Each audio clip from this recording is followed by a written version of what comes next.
Hi மக்களே, welcome back to our channel. Today வீட்லேருந்து சாப்பாடு எடுத்துனால ஸோ வெளியே போய் தான் சாப்பிட போகிறோம். பக்கத்தில் பட்ஜெட் ஃப்ரெண்ட்லியாக ஒரு பிரியாணி கடை இருக்குன்னு சொன்னாங்க. ஸோ அங்கே சாப்பிட்டு தான் ரிவ்யூ பண்ண போகிறோம். இப்போ நம்ம சாப்பிட வந்திருக்க கடை பார்த்தீங்கன்னா மிட் நைட் ஆம்பூர் பிரியாணி. இங்கே பார்த்தீங்கன்னா வெஜ் அண்ட் நான்வெஜ் ரெண்டுமே அவைலபிளாக இருக்குது. இங்கே நம்ம beef biryani and chicken biryani ரெண்டுமே தான் வாங்கியிருந்தோம். ஃபஸ்ட்டு பீஃப் பிரியாணி பார்த்தீங்கன்னா 130 rupees வருது.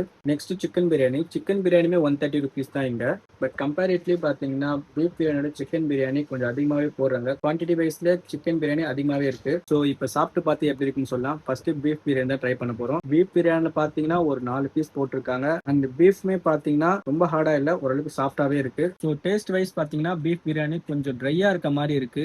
அதே மாதிரி பீஸுமே கொஞ்சம் ஹார்டா தான் இருக்கு. 130 rupeesக்கு கொஞ்சம் அதிகமா இருக்க மாதிரி தோணுது. நீங்க பீஃப் லவரா இருந்தா கண்டிப்பா ஒரு ட்ரை பண்ணி பார்க்கலாம். நெக்ஸ்ட் சிக்கன் பிரியாணில பாத்தீங்கன்னா ஒரு லெக் பீஸோட வந்தது. அண்ட் சிக்கனுமே நல்லா வெந்திருக்கு, சாஃப்டா இருக்கு. இப்போ சிக்கன் பிரியாணியோட டேஸ்ட் பாத்தீங்கன்னா நல்லா சாஃப்டா இருக்கு. அந்த மசாலாவோட ஃபிளேவர் நல்லா தெரியுது. 130 rupeesக்கு சிக்கன் பிரியாணி வர்த்தா இருக்கு. அண்ட் குவான்டிட்டி வைஸ்மே அதிகமா இருக்கு. அண்ட் ஃபைனலா சாப்பிட்டு முடிச்சுட்டு கிளம்பியாச்சு. என்னுடைய பர்சனல் ஃபேவரட் பாத்தீங்கன்னா சிக்கன் பிரியாணி நல்லா இருந்துச்சு. கண்டிப்பா ஒரு ட்ரை பண்ணி பார்க்கலாம். அண்ட் மறக்காம நம்ம சேனலை சப்ஸ்கிரைப் பண்ணிக்கங்க.